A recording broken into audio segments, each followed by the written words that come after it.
வணக்கம். Welcome to கதை திரட்டு audio books. நம்ம சேனலை இதுவரைக்கும் சப்ஸ்கிரைப் பண்ணாதவங்க சப்ஸ்கிரைப் பண்ணுங்க. பக்கத்தில் இருக்கிற பெல் ஐகானை கிளிக் பண்ணி ஆல்ங்கிற ஆப்ஷனை ப்ரெஸ் பண்ணுங்க. ஸோ தட் நான் போடுற கதைகளை உடனுக்குடனே நீங்கள் கேட்கலாம். வாங்க கதைக்குள்ள போகலாம். 2வது மாடியில் காற்று சில்லென்று நீந்திக் கொண்டிருந்தது.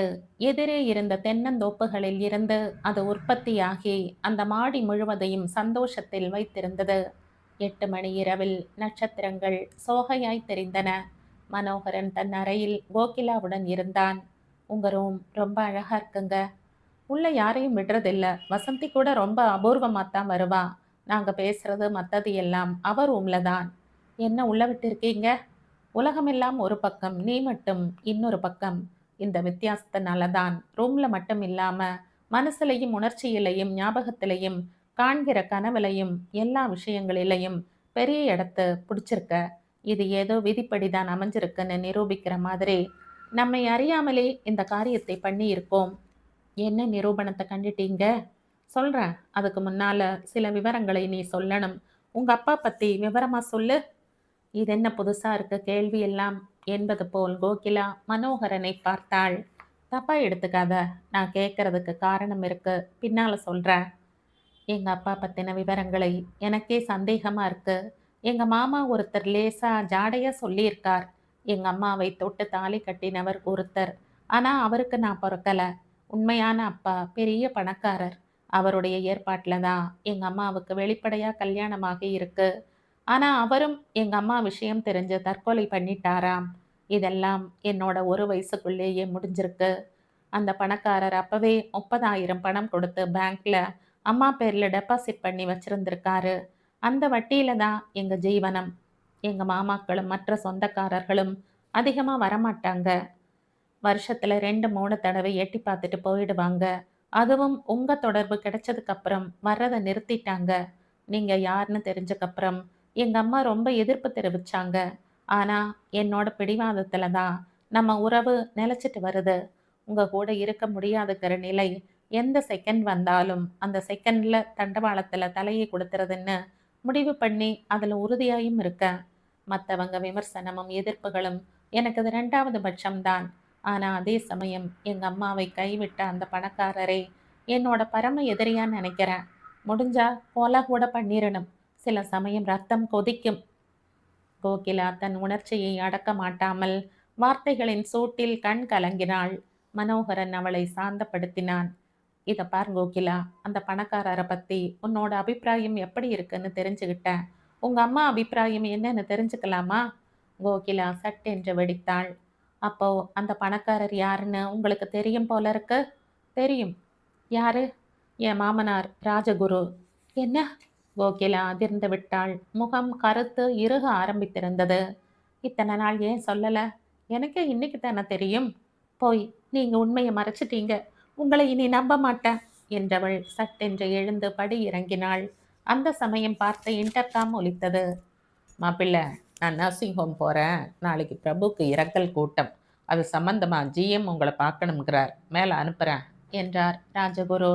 கோகிலா எங்கே போய்விடுவாள் என்று நினைத்து ஜிஎம்முடன் 1/4 மணி நேரம் செலவழித்தான். ஆனால் அது விபரீதமாய் போய்விட்டது. ஜெயவர்தனன் தோட்டத்து பங்களாவில் இருந்து திரும்பும்போது மணி 10 ஆகிவிட்டது. நரம்புகள் துடிப்புடன் இருந்தன.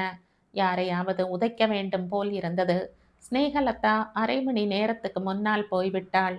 ஷியாம் சுந்தரை ஜெயவர்தன நாட்கள் மிரட்டிய மிரட்டலில் இந்நேரம் ரயில் ஏறி இருப்பான். ஜென்மத்துக்கும் தமிழ்நாட்டுக்கு வரமாட்டான். காரை நிதானமாக ஓட்டினான். முதல் காட்சி முடிந்து ரசிக பெருமக்கள் சினிமா மயக்கத்தில் ரோடை அடைத்து கொண்டு நடந்தார்கள். சோடியம் விளக்குகள் எல்லோரையும் அழகாய் காட்டின.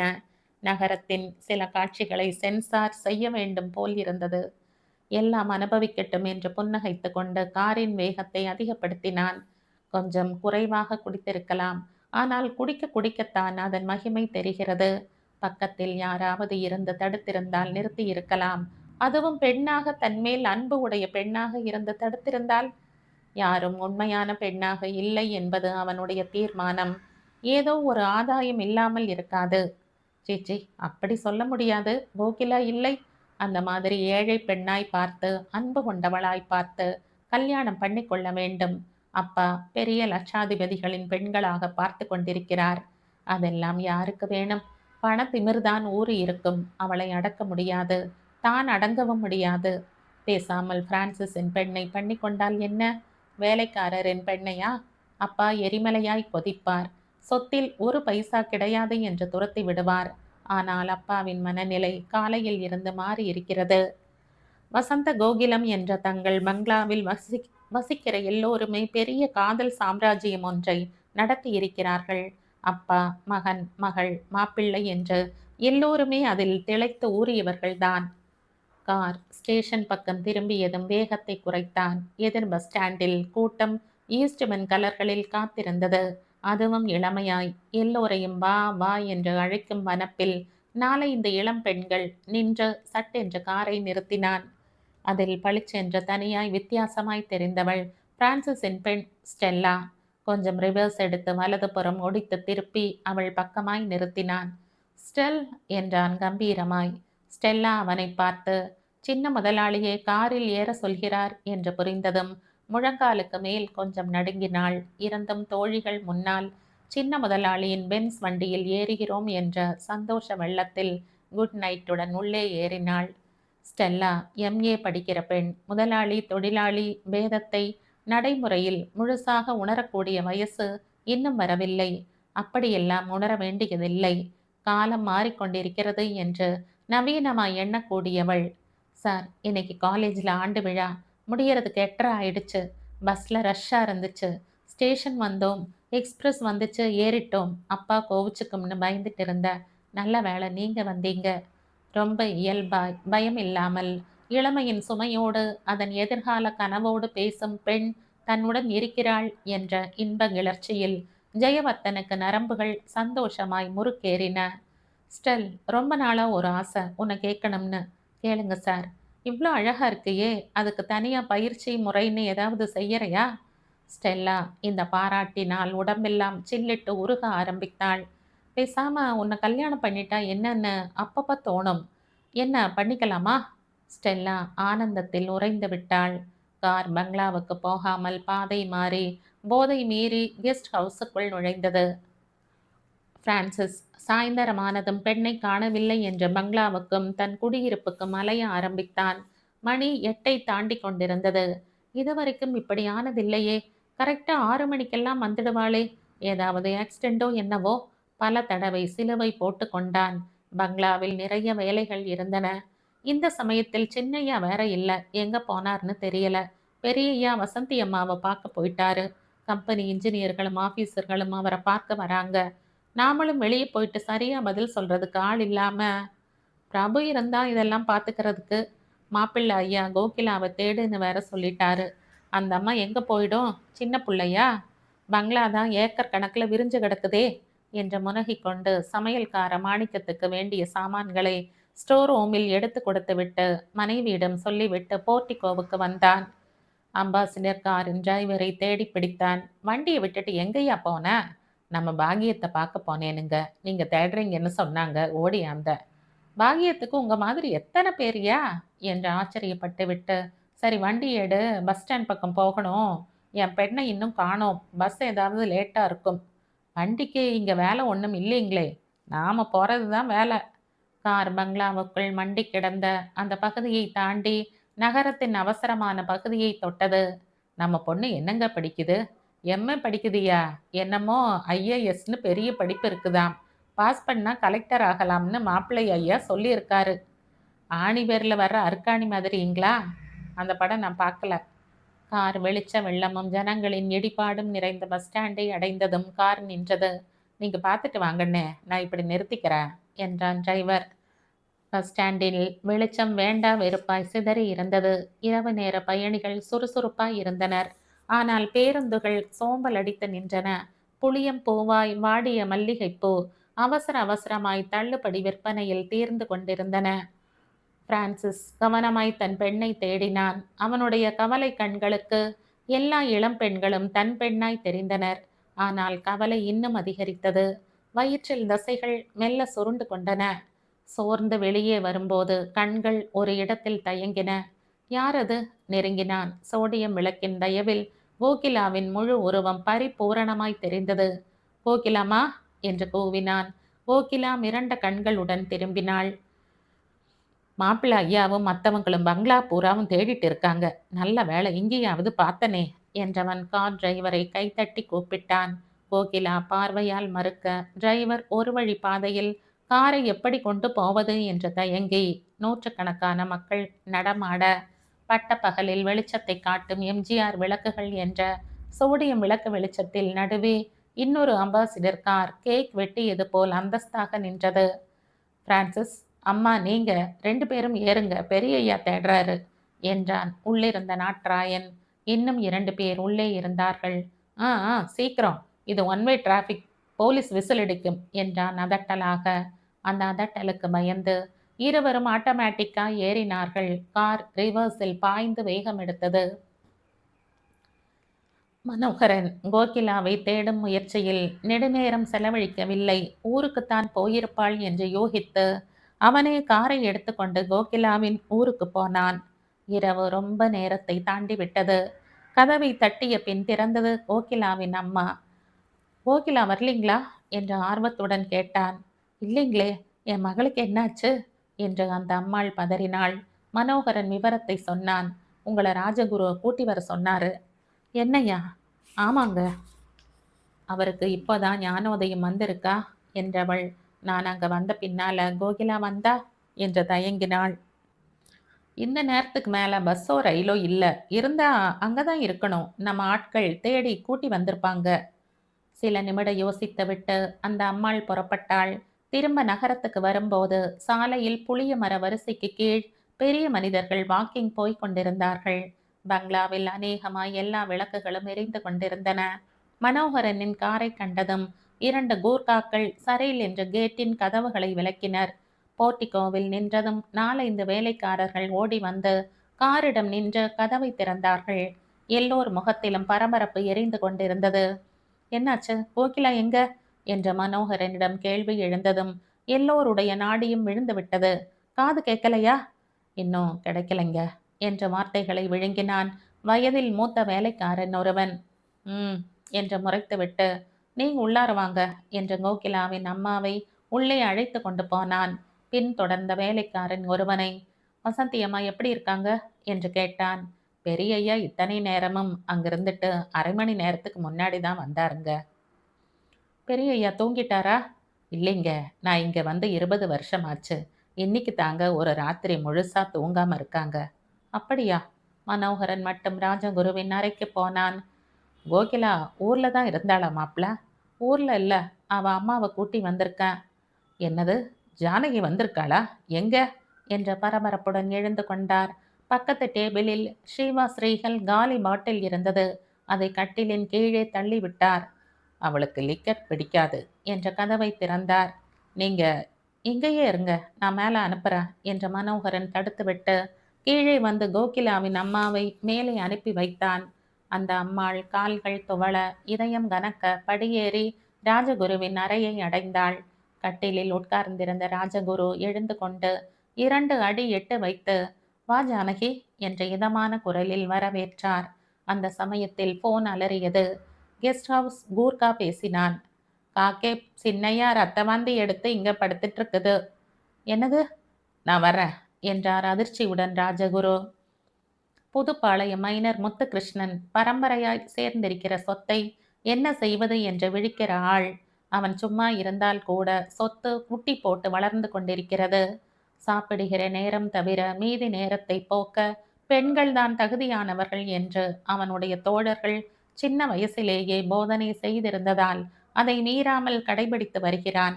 தற்செயலாய் பிரான்சிஸின் பெண்ணை பார்த்த பின் அவனுடைய மனசில் சிவப்பு விளக்கு போல் அவளுடைய உடம்பு எரிந்து கொண்டிருந்தது. நாட்ராயன் தக்க நேரத்தில் அவள் சம்பந்தமாய் அணுகியதும், அவளை கொண்டு வா, எத்தனை 1000 வேணும்னாலும் தரேன் என்ற சந்தோஷத்தில் மிதந்து உறுதியளித்தான். 10,000? சி, பேரம் பேசாத, முதல்ல அவ வேணும்.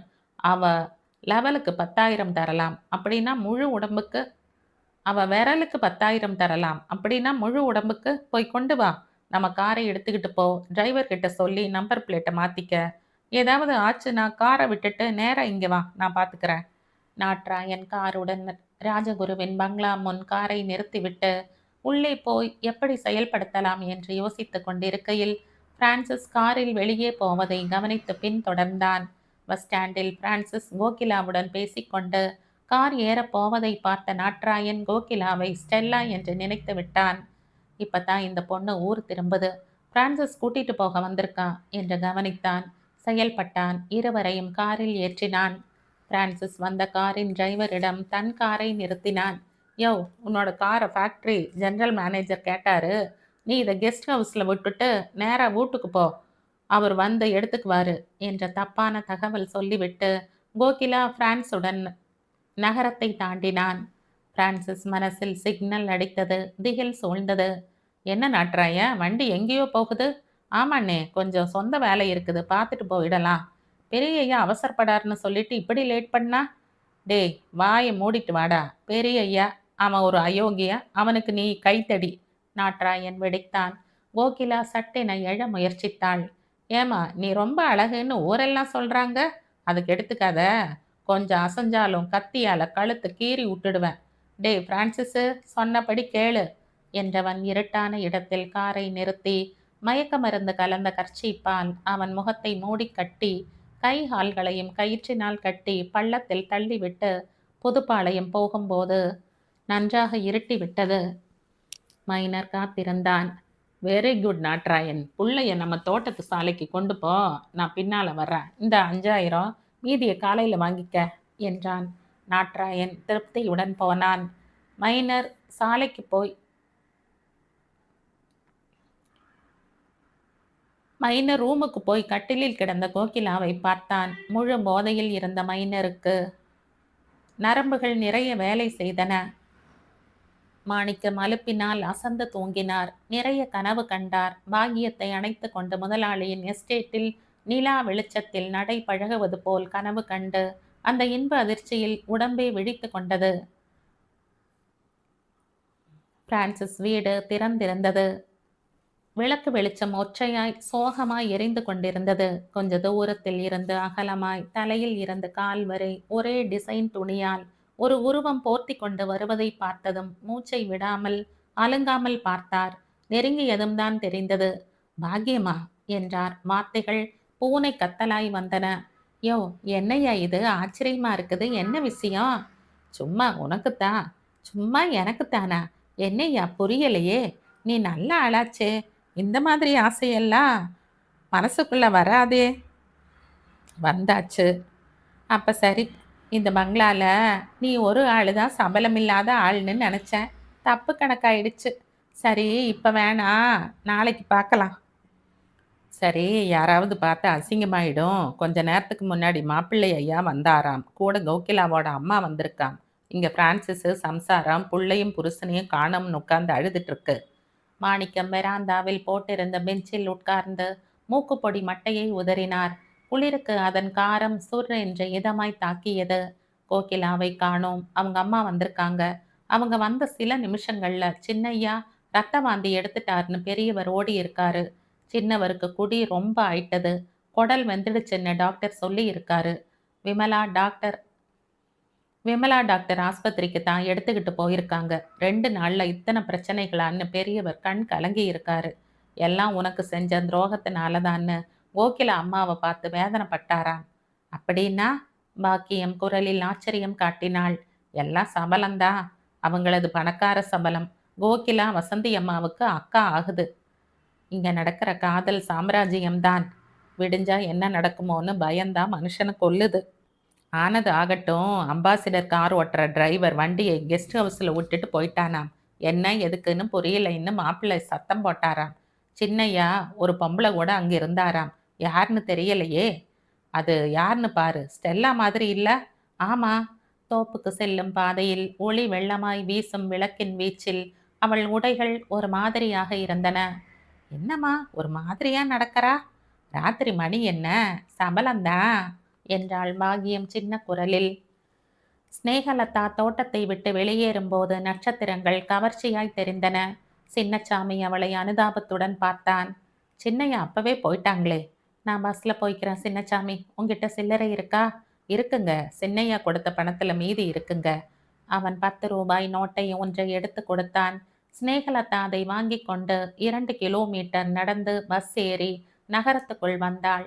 ரயில்வே ஸ்டேஷன் எதிர்ப்புறம் கலகலப்பாய் இருந்தது. வெளிச்சத்தை வைத்து மணியை உணர முடியவில்லை. வாட்ச் நின்றிருந்தது. சற்று அமைதியாய் இருந்த ஒரு கடையில் நுழைந்தாள். போன் இருக்கா? எந்தா என்றான். பையனின் உடம்பு முழுவதும் 7 ஜென்ம மலையாள சாயல் இருந்தது. போன் இருக்கான்னு கேட்டேன். இருக்கு இருக்கு என்று அவசரமாய் சொன்னான். ஒரு காலுக்கு 1 ரூபாய். ஆ. ஸ்நேகலதா எண்களை சுழற்றினாள். கெஸ்ட் ஹவுஸா?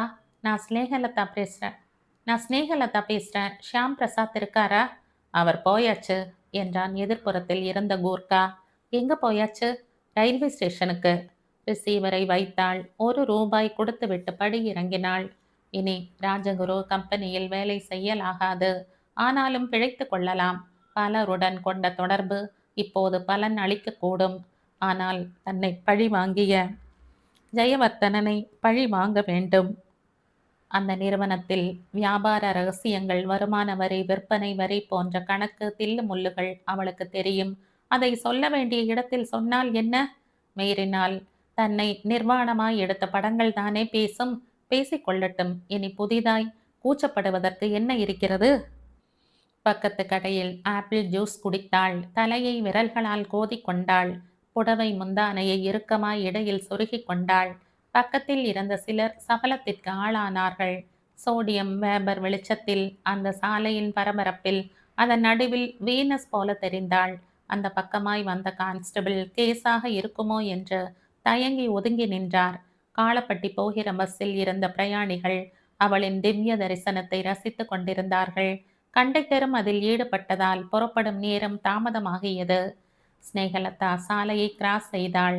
4-5 சைக்கிள்களும் 1-2 மோட்டார் சைக்கிள்களும் தம் இயக்கத்தை மறந்து நின்றன. அப்போதுதான் வீரபாண்டிக்காரனுடன் மோட்டார் சைக்கிளில் வந்த நாட்ராயன் இந்த உற்சவ தரிசனத்தை கவனித்து பரவசமானான். வீரபாண்டி, நிறுத்து நிறுத்து. வண்டி நின்றது. தங்கச்சி, என்ன தெரியுதா? ஆ, நல்லா தெரியும். தனியாவே போற? நீ இங்கெல்லாம் நடந்து வரலாமா? உன்னால ஒரு காரியம் ஆகணுமே. இந்தாப்பா ஆட்டோ. தங்கச்சி ஏத்திட்டு என் பின்னால வா. ஆட்டோ பின்தொடர நாட்ராயன் முன்னேறினான். ஒதுக்கமாயிருந்த கான்ஸ்டபிள் 2 வாகனங்களின் ரிஜிஸ்ட்ரேஷன் எண்களையும் குறித்து கொண்டான். ஸ்டெல்ஸ்? என்ன சார்? சிலருக்கு உடம்பை விட புடவையே அழகா இருக்கும். சிலருக்கு வெறும் உடம்பே அழகா இருக்கும். ஆ, நீ 2வது ரகம். பொய். உங்கிட்ட பொய்யா? நான் சொல்றது சத்தியம். அவ்வளோ அழகா நான்? உங்கிட்ட பொய்யா? நான் சொல்றது சத்தியம். அவ்வளவு அழகா நான்? இல்லைனா உன்னை பார்த்த மாத்திரத்திலேயே இங்கே அழைச்சிக்கிட்டு வருவனா? மணி ஆயிட்டு இருக்கு. எங்கள் அப்பா தேடுவார். எங்கிட்ட இருந்தேன்னு சொல்லு. அப்பாடி. என்ன கல்யாணம் பண்ணிக்கிறியா? அப்பாடி. இதுக்கும் அப்பாடியா? பின்ன நம்புற மாதிரி ஏதாவது சொன்னா கேட்கலாம். நான் சொல்றது நிஜம். ஸ்டில் உன்னை பண்ணிக்க தயாரா இருக்க. ப்ராமிஸ்? ப்ராமிஸ் என்று சத்தியம் செய்தான். நான் ஐஏஎஸ் பாஸ் பண்ணி கலெக்டர் ஆகணும்னு எங்கள் அப்பா சொல்லிட்டு இருக்கார். பாஸ் பண்ணு. யார் வேண்டாம்னு சொன்னாங்க? அப்போ கல்யாணம்? பாஸ் பண்ணி கலெக்டர் ஆனதுக்கு பின்னால தான். அது வரைக்கும் இப்படித்தா? சீ, அப்படின்னா கல்யாணம் முதல்லையே பண்ணிக்கலாம். ஏன் இஷ்டம்தான். சரி, மணி ஆகுதுங்க.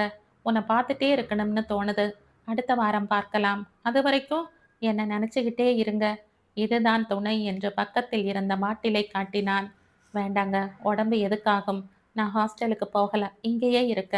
குட் கேர்ள் என்று அவளை தட்டி கொடுத்தான் ஜெயவர்தனன். ஆமா, ஒன்று கேட்பேன். நீங்க கோபப்படக்கூடாது. கோபமா? உங்கிட்டயா? சி, உங்களுக்கு ரொம்ப பேர் காதலியா இருக்காங்களாமே. யார் சொன்னா? என் ஃப்ரெண்ட் சொன்னாங்க. அவங்கள யாராவது இருக்காங்களா? சி, பின்ன எப்படி தெரிஞ்சது? ஸ்நேகலதாவோட சொந்தக்கார பொண்ணு ஒருத்தி என் ஃப்ரெண்டு. காதலியும் இல்லை, கத்திரிக்காயும் இல்லை. சும்மா ஒரு கம்பெனிக்கு ஜஸ்ட் இப்படி இருந்திருப்பேன். நானும் இப்படித்தான் இருக்கிறேன். உனக்கும் அவளுக்கும் வித்தியாசம் இருக்கு. நிஜமாகவே நீ என் எதிர்கால மனைவி. நான் நம்பல. ஒரு பேப்பர்ல எழுதி தரேன். எழுதுங்க. எழுதி கையெழுத்து போட்டு கொடுத்தான். பின் பாட்டிலை திறந்து மீதி மளமளவென்று ஊற்றி கொண்டான். சரி, நீ புறப்படு. காலையில பேசிக்கலாம். அதுக்கு முன்னால ஒரு விஷயம். ஸ்டில். என்னங்க? அந்த ஸ்நேகலதாவை நம்பாத. சரிங்க. சேர்மன் அறை ஏசியில் குளித்து கொண்டிருந்தது. சிவப்பு கம்பளம் டின் என்றிருந்தது. சுயம்பிலிங்கம் பணிவுடன் பேசிக் கொண்டிருந்தார். ராஜகுரு அலட்சியமாய் பைப்பில் ஊதிக் கொண்டிருந்தார்.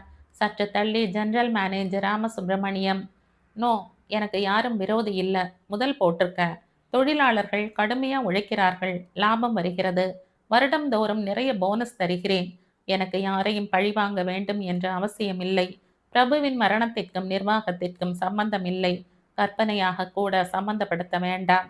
இருந்தாலும் பலருக்கு அப்படி ஒரு எண்ணம் இருக்கிறது. நீங்கள் பாதுகாப்புடன் இருக்க வேண்டும் என்பதைத்தான் சொல்ல வருகிறேன். குட். ஆனால் எனக்கு உயிர் மேல் ஆசை இல்லை. தொழிலாளர்கள் நடத்தும் இரங்கல் கூட்டத்தில் கலந்து கொள்கிறேன். அவர்களுக்கு சில சலுகைகளை அறிவிக்கிறேன். சுப்ரீம் கோர்ட் ஜட்ஜ்மெண்ட் கூட என் எஸ்டேட் தொழிலாளர்களுக்கு சாதகமாய்த்தான் வந்திருக்கிறது. பணம் அதிகமாக எனக்கு பயன்படுவதில்லை. நீங்கள் அனுபவியுங்கள்.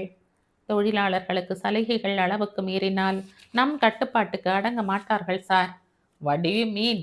எப்போதும் நம்மை ஏதாவது ஒரு சலுகைக்கு அவர்கள் எதிர்பார்த்து கொண்டிருக்க வேண்டும். எத்தனை கொடுத்தாலும் போதாது போதாது என்று அரிக்கும் ஜாதிசார் தொழிலாளர்கள். நீங்கள் அவர்களுக்கு தலைவர் என்று கிண்டலாக சொல்லி பைப்பில் ஒரு நிமிடம் மூழ்கினார். அப்போ சலுகை ஒன்றும் வேண்டாம் என்று சொல்கிறீர்களா? இப்போது கொடுத்தால் பிரபு விஷயத்தில் தவறு செய்து அதனால் பரிகாரம் தேடுகிறீர்கள் என்று எண்ணுவார்கள். அந்த கண்ணோட்டமும் சரிதான். சரி, சலுகை அவர்களுக்கு வேண்டாம், உங்களுக்கு? சுயம்பலிங்கம் சில வினாடிகள் தயங்கினார். என் பொண்ணுக்கு வேலை. Okay mister Ramasubramaniam. சார் என்றார் பணிவாக ஜிஎம். இவர் பெண்ணை பிரபுவின் ஜூனியர் போஸ்டில் அப்பாயின்மெண்ட் கொடுங்கள். ஜூனியரை பிரபுவின் இடத்திற்கு ப்ரமோட் பண்ணுங்கள். சரி sir. Then next mister Suyambalingam, factory குவார்ட்டர்ஸில் ஒரு பங்களா கட்டி தருகிறேன் என்று சொன்னீர்கள். நிச்சயமாய் ஒரு பங்களா உண்டு, குறித்து கொள்ளுங்கள் GM. Yes sir. Mister Suyambulingam, உங்கள் வேலை நேரத்தை தொழிலாளர்களுக்கே பயன்படுத்தலாம். யூனியனுக்கு கட்டிடம், ஃபோன், உங்கள் வீட்டுக்கு ஃபோன் எல்லாமும் உண்டு. நன்றி சார். பை த பை, பிரபு விஷயத்தில் நீங்கள் ஒரு அறிக்கை விட்டுவிடுங்கள். அது தற்கொலைதான் என்று. Yes sir. இந்த வருடம் போனஸ் விஷயத்தில் தகராறு இருக்கக்கூடாது. 20% தான் தருவேன். போதும் சார். அதற்கு மேல் கேட்பதில்லை என்று எழுதி கொடுங்கள். தருகிறேன் சார். அடுத்த மாசத்தில் இருந்து 10% வேலை பளுவை ஏற்றப் போகிறேன். ஒத்துக்கொள்ளுங்கள். நிச்சயமாக சார். ஓகே. எழுந்து கொண்டார் ராஜகுரு. வீரபாண்டிக்காரன் தெற்கு பாளையம் போகிற வழியில் ஒரு வீட்டின் முன் மோட்டார் சைக்கிளை நிறுத்தினான். அதை ஒட்டினார் போல ஆட்டோ நின்றது. தங்கச்சி இறங்கு, இது நம்ம வீடு இல்ல, இன்னும் மலையடிவாரத்துக்கு போகணும். இது நம்ம புதுப்பாளையத்துக்காரர் வீடுகளில் ஒன்று. ஸ்நேகலதா இறங்கி கொண்டாள். இருட்டு கனமாக இருந்தது. என்னப்பா ஆட்டோ எவ்வளவு வேணும் என்று கேட்டான் நாட்ராயன். 30 ரூபாண்ணே. என்னது, என்ன கேட்ட? 30 ரூபாண்ணே. ஆட்டோ டிரைவர் குரலில் பயம் இருந்தது. நாட்ராயன் பார்வையில் மிரட்டல் இருந்தது. இந்த 10 ரூபா, வண்டி எடுத்துட்டு திரும்பி பார்க்காம ஓட்டு. அண்ணே, இது பத்தாதுண்ணே, பெட்ரோலுக்கு கூட காணாதுண்ணே. சரி புலம்பாத, இன்னும் 5 வாங்கிக்க. கட்டுப்படி ஆகாதுண்ணே. டேய், நான் கொடுத்தா வாங்கிட்டு கும்பிடு போட்டுட்டு போகணும். அண்ணே கிண்ணேன்னு நின்ன கொடலை கிழிச்சு கையில் கொடுத்துருவேன். எடுறா வண்டிய என்று ஓங்கி ஒரு உதை விட்டான் நாட்ராயன். டிரைவர் தெக்குப்பாளையம் மண்ணை வாசம் பிடித்து விட்டு முனகி கொண்டு எழுந்தான். எட்ரா வண்டிய. ஆட்டோ நகர்ந்தது. டிரைவர் மனசில் அந்த இடத்தில் அமைப்பை நன்றாக பதித்து கொண்டார். பக்கத்தில் எங்கே போலீஸ் ஸ்டேஷன் இருக்கும் என்று யோசிக்க ஆரம்பித்தது. ஆட்டோ போனவுடன் மூவரும் அந்த வீட்டுக்குள் நுழைந்தார்கள். தங்கச்சி, இது நம்ம வீடு மாதிரி, முதல் உட்காரு என்ற வீரபாண்டிக்காரன் யாரோ எட்டி பார்த்ததை உணர்ந்தான். யாரா? அட குமாரா, வா வா, நல்ல சமயத்துக்கு வந்த. நம்ம வண்டி எடுத்துட்டு போய் துடியலூர்ல 7-8 பிளேட்டு பிரியாணி, சிக்கன், முட்டை எல்லாம் வாங்கிட்டு வா. நான் சொன்னேன்னு சொல்லு. இந்தா. 10 ரூபாய் நோட்டுகளை விசிறினான். குமார் போனதும் நாட்ராயனும் வீரபாண்டிக்காரனும் ஸ்நேகலதாவை நடுவில் உட்கார வைத்து அன்பாய் கேட்டார்கள். உன் அழகுக்கு எத்தனை லட்சம் வேணும்னாலும் தரலாம் தங்கச்சி. இனிமே எங்க கூடயே இருந்துடு. பங்களா, கார், மற்ற எல்லா வசதியும் பண்ணி தர்றோம். அதுக்கு முன்னால நீங்க எனக்கு ஒரு உதவி பண்ணணும். சொல்லு, செய்யறோம். ஜெயவர்தனை பழி வாங்கணும். எனக்கே அந்த வெறி இருக்குது என்றான் நாட்ராயன். அவங்க ரகசியம் எல்லாம் எனக்கு தெரியும். இன்கம் டாக்ஸ் டிபார்ட்மெண்ட்டுக்கு சொல்லி ரெய்டு விடணும். ராஜகுரு அவமானத்துல உசுரை விடணும். ஜெயவர்தனன் நடு தெருவில் நிற்கணும். சபாஷ் என்றான் வீரபாண்டிக்காரன். நீதான் ஆம்பளை சிங்கம். அதுக்கு முதல்ல என்ன செய்யணும்? ராமசுப்பிரமணியன்னு ஒருத்தர் ஜெனரல் மேனேஜரா இருக்கார். அவரை மடக்கணும். 5 லட்சம் தரேன்னு சொல்லி ஆசை காட்டினால் போதும். சலாம் போடுவார். அவரை வச்சுட்டு ராஜகுருவுக்கு தண்ணீர் காட்டலாம். அவருக்கு பொண்ணு இருக்கா? ஒண்ணே ஒண்ணுதான். இப்பதான் +2 படிக்குது.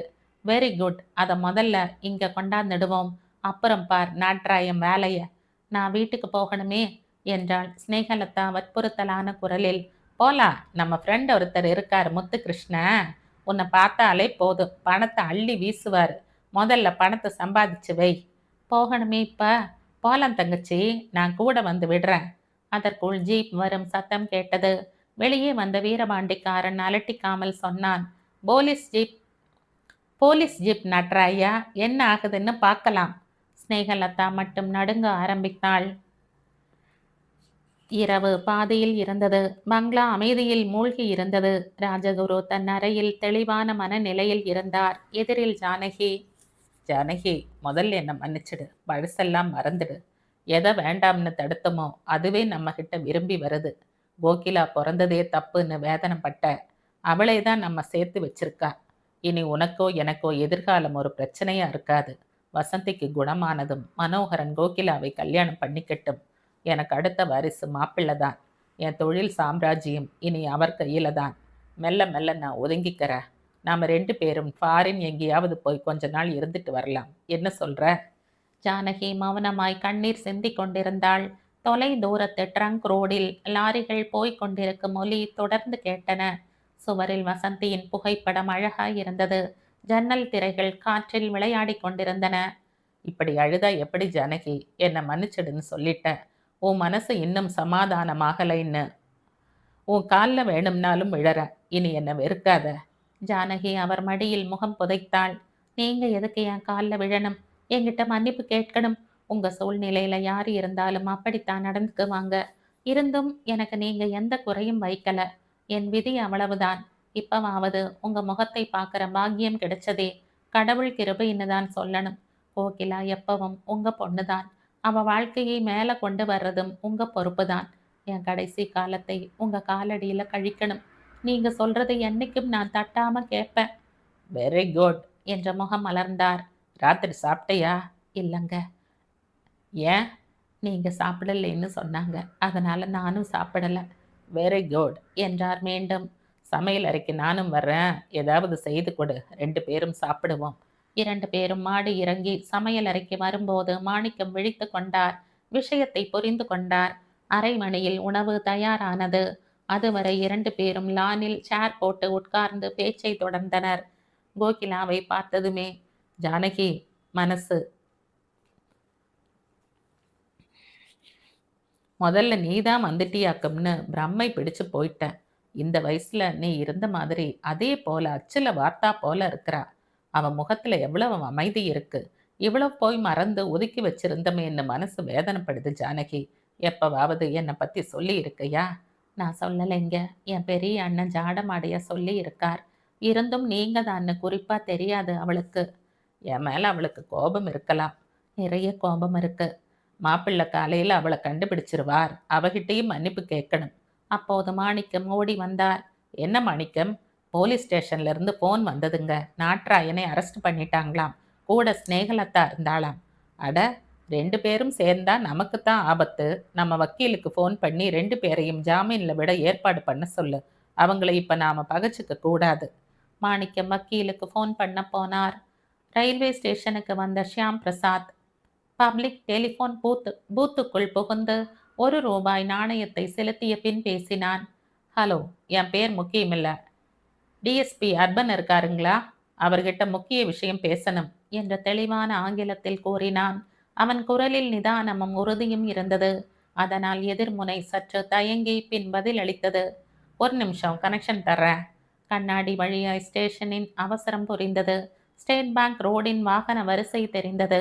எதிர்கடைகளின் வியாபாரம் பார்வையில் உறைந்தது. ஹலோ என்றது எதிர்முனை. என்ன என்றான் ஷியாம்.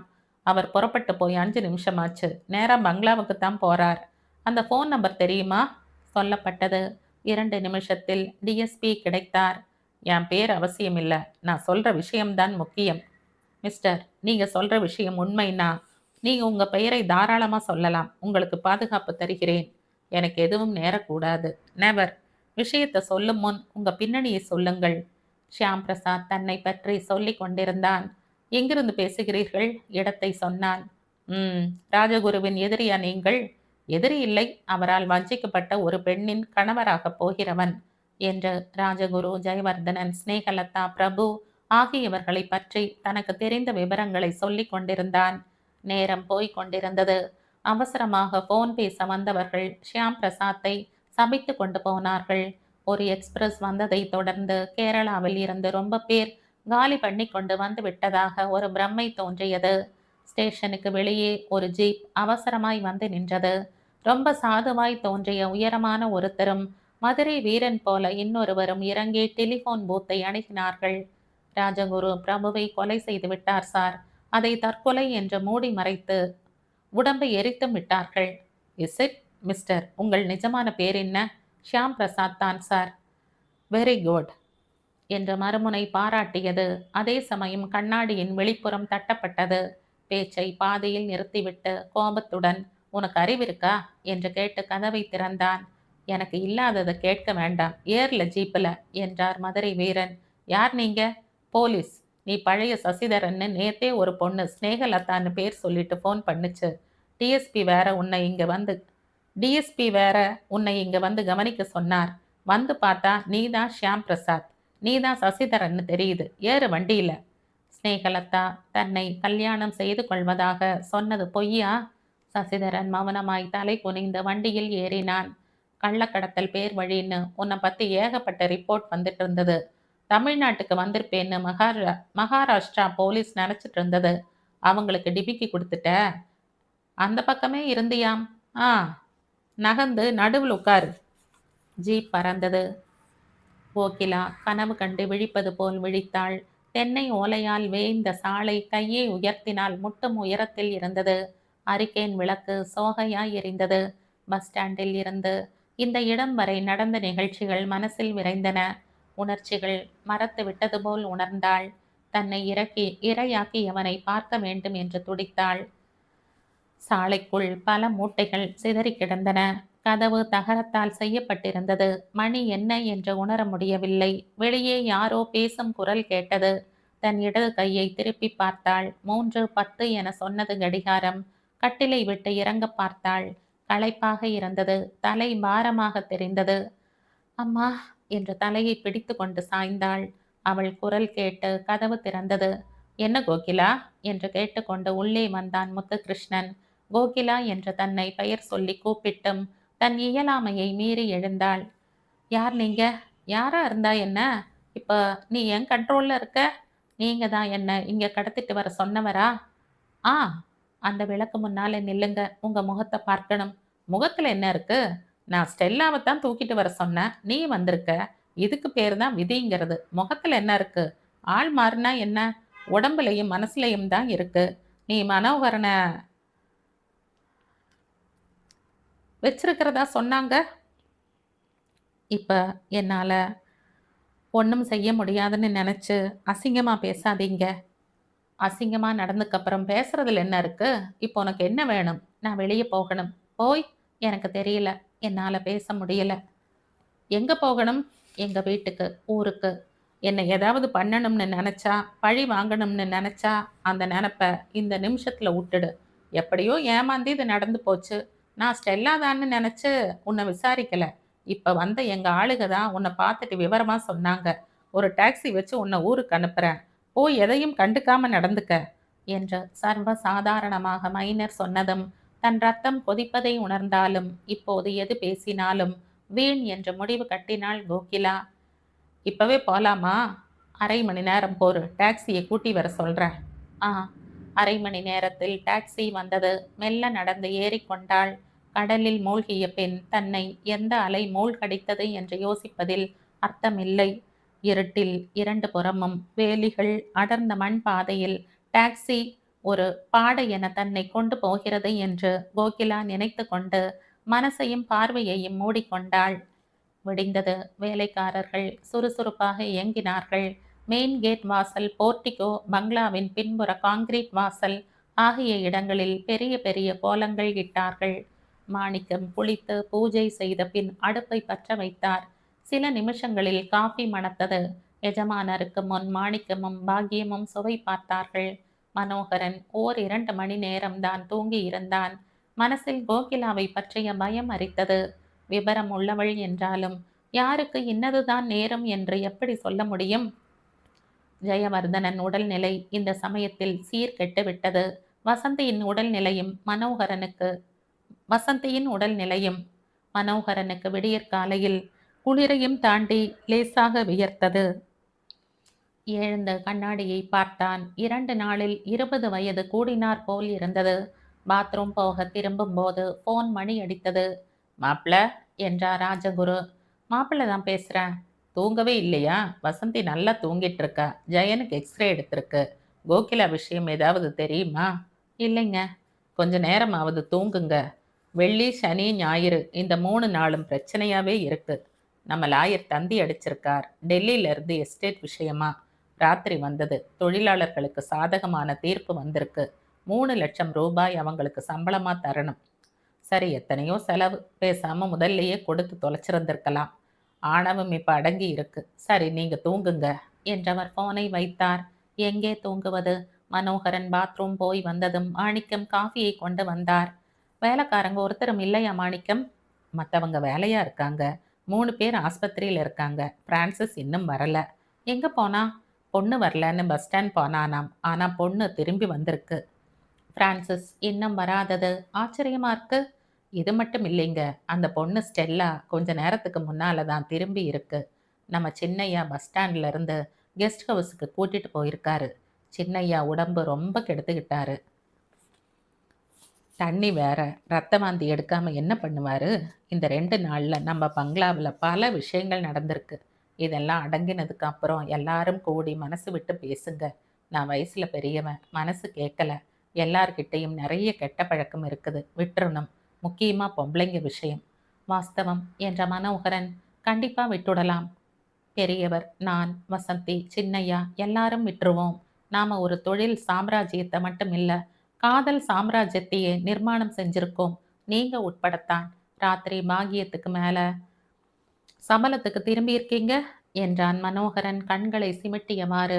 நர்சிங் ஹோம் 6 மணிக்கு விழித்து விட்டது. அர்ச்சகர் எல்லா நோயாளிகளுக்கும் விபூதியும் பிரசாதமும் வழங்கி கொண்டிருந்தார். டாக்டர் விமலாவுக்கு கண் இமைகள் கனத்திருந்தன. ராஜகுரு சிந்தனையில் சிகரெட்டால் சுட்டு கொண்டார். சார், நேற்று காலையில் வசந்தி, இன்னைக்கு ஜெயவர்தனன், 2 நாளும் உங்களுக்கு நிறைய பிரச்சனைகள் என்று பரிதாபப்பட்டாள் விமலா. எல்லாத்துக்கும் நான் தான் காரணம் விமலா. நேத்திருந்தே திருந்த ஆரம்பிச்சிட்டேன். மாப்பிள்ளையிடம் தொழில் சாம்ராஜ்யத்தை ஒப்படைக்கப் போகிறேன். ஜெயவர்தனன் துணையாய் இருக்கட்டும். அவனுக்கு கல்யாணம் செய்து வைத்தால் சரியாய் விடுவான். கோகிலாவுக்கும் மாப்பிள்ளைக்கும் சாஸ்திர பூர்வமாய் கல்யாணம். இன்னும் யார் யாருக்கு எது வேணுமோ செய்ய தயாரா இருக்கேன். உங்க காதல் சாம்ராஜ்யத்தை யார்கிட்ட ஒப்படைக்க போறீங்க? இடிச்சு தரைமட்டமாக்கிட்டேன். இனி சாம்ராஜ்யம் என்ன? சின்ன ஜமீன் கூட இருக்கக்கூடாது. சாப்பிட்றப்போ ஊறுகாய் தொட்டுக்கிற மாதிரி பொண்ணுகளை தொட்டுக்க ஆரம்பிச்சு ஊறுகாயையே சாப்பாட ஆரம்பிச்சா எங்க உருப்படுவோம்?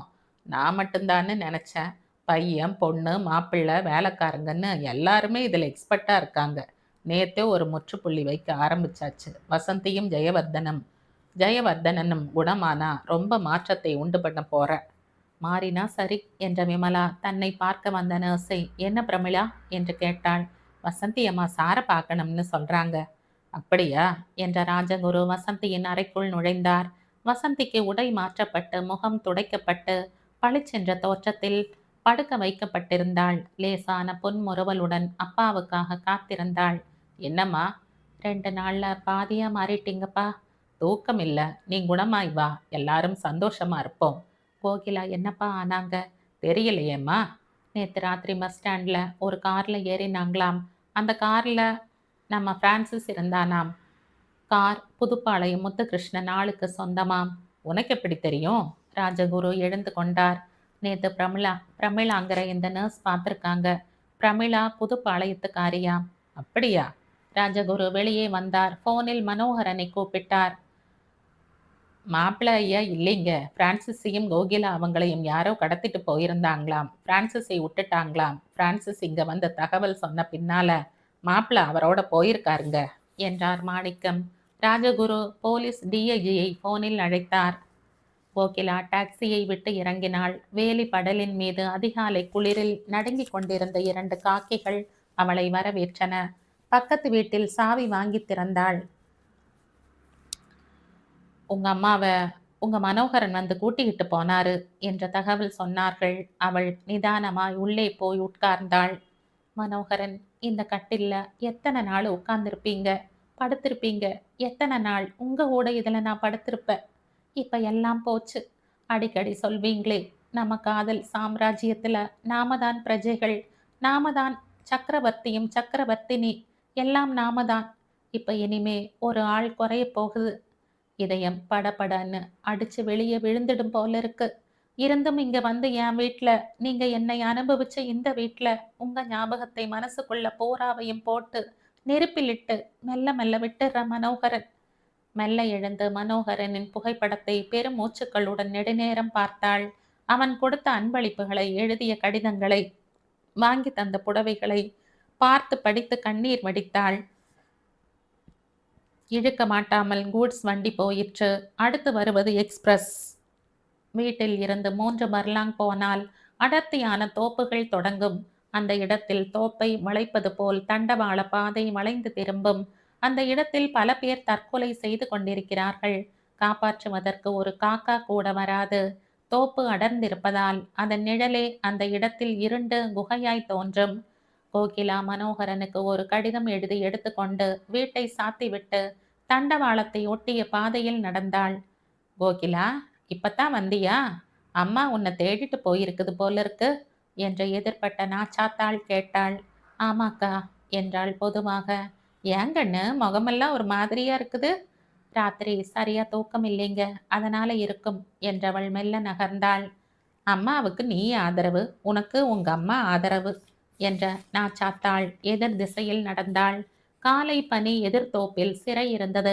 கிராமம் சரியாக விழிக்கவில்லை. இன்னும் கொஞ்ச நேரத்தில் எக்ஸ்பிரஸ் கனவேகமாய் வரும். இன்னும் கை இறங்கவில்லை.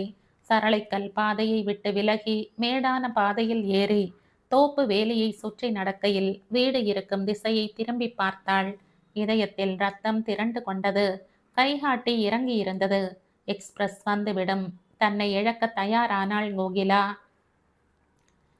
மைனரை கைது செய்த பின் அவன் சொன்ன தகவல் படி மனோகரன் கோகிலா தன் வீட்டுக்குத்தான் போயிருக்கிறாள் என்று அறிந்தான். டேய், உன்னை பின்னால வந்து பேசிக்கிறான். போலீஸ் பாதுகாப்புல இருக்கிறதுனால தப்பிச்சிட்டேன்னு நினைச்சுக்காத. கோகிலாவை நீ கெடுத்ததுனால அவன் மனசு வெடிச்சு ஏதாவது பண்ணிட்டா உன்னை அப்புறம் உசுரோட விடமாட்ட. நிமிஷம் நிமிஷமாய் நேரத்தை எண்ணிட்டே இரு என்று எச்சரிக்கை விட்டு ஆக்சிலேட்டரை அழுத்தினான். அந்த வண்டியில் கோகிலாவின் அம்மா, ராஜகுரு, பிரான்சிஸ் மூவரும் ஏறிக்கொண்டார்கள். கிலோமீட்டர் கற்கள் வேகமாய் பின் வாங்கின. எதிர்ப்பட்ட வாகனங்கள் பயந்து ஓரம் ஒதுங்கின. கோகிலா வீட்டு முன்னால் வண்டி நிற்கும் போது பக்கத்து வீட்டுக்காரர்கள் வண்டியை சூழ்ந்து கொண்டார்கள். கோகிலா வந்தாச்சு என்றார்கள். எங்க வீடு திறந்திருக்கே என்ற மனோகரன் பரபரத்தான். தோப்பு பக்கம் போனா நான் பார்த்தனே என்றாள் நாச்சாத்தாள். அங்கெதுக்கு? மனோகரனுக்கு எக்ஸ்பிரஸ் வரும் ராட்சச சத்தம் கேட்டது. இருக்கவே இருக்கு தண்டவாளம் என்று கோகிலா சனிக்கிழமை காலையில் சொன்னது திடுக்கென்று இதயத்தில் முட்டியது. திடீரென்று காரில் ஏறி தண்டவாளத்தை ஒட்டிய மண் பாதையில் புழுதி படலம் படலமாய் மூட காரை விரட்டினான். தோப்பு நெருங்க நெருங்க எக்ஸ்பிரஸ் முன்னேறும் சத்தம் மனசில் ராட்சசத்தனமாய் நெருங்கிக் கொண்டிருந்தது. கார் போக முடியாதவாறு பாதை குறுகியதால் காரில் இருந்து இறங்கி ஓடினான். எக்ஸ்பிரஸ் அந்த வளைவை தாண்டி அவளை நோக்கி முன்னேறிவிட்டது. அவன் கொஞ்ச தூரம் ஓட ஓட தண்டவாளத்தில் ஏதோ விபரீதமாய் இரத்த குவியலாய் கண்ணில் பட இதயம் துடிப்பின் எல்லையை தாண்ட அருகில் நெருங்கினான். கோகிலா. அவனுடைய கால்கள் மடங்கிவிட்டன. கண்கள் இருண்டன. இதயம் ஓய்ந்து விட ஆரம்பித்தது. ஆகாயம் இரத்த நிறமாய் மாறி மெல்ல கீழிறங்கி குடையாய் கிண்ணமாய் அவளை நிதானமாய் மூடிக்கொண்டது. அதில் திணறுவது போல் அவன் மூச்சு பின்னடைந்தது. அவன் முகமும் கோகிலாவுடன் ஏதோ பேசி சமாதானம் அடைந்தது போல சாய்ந்தது.